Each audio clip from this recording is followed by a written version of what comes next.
বন্ধুরা, নামাজ পড়ার সময় এই 5টি বিষয়ে অবশ্যই অনেক বেশি খেয়াল রাখবেন। যখন আমরা নামাজে দাঁড়াবো তখন আমাদের চোখ বন্ধ করলে সেটা মাকরুহ হবে।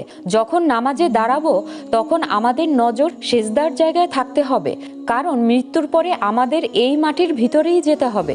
যখন আমরা রুকুতে যাব তখন আমাদের নজর পায়ের নখের উপরে থাকতে হবে, কারণ ওখান থেকে আমাদের জান কবজ করা শুরু হবে। আর যখন আমরা সেজদায় যাব তখন আমাদের চোখ দিয়ে নাককে দেখার চেষ্টা করতে হবে, কারণ মৃত্যুর পরে সর্বপ্রথম নাকই শেষ হয়ে যাবে।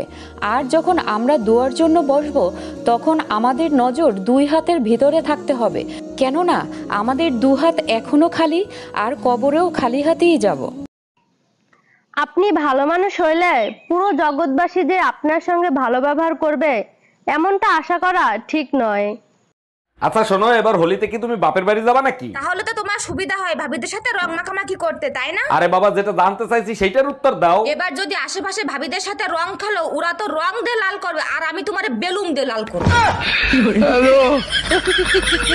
যাদের ঘর থেকে বিপদ দূর হয় না, একের পর এক বিপদ লেগেই আছে, তারা যে কোনো নামাজের পর এই দোয়াটি একবার পাঠ করুন। ঘরের ভিতরে বিপদ চলে যাবে এবং ঘরে কখনো অশান্তি হবে না, ঘরে কোনো রকম বিপদ আসবে না। দোয়াটি হলো আল্লাহুম্মা কফিনিহিম বিমা শিইতা।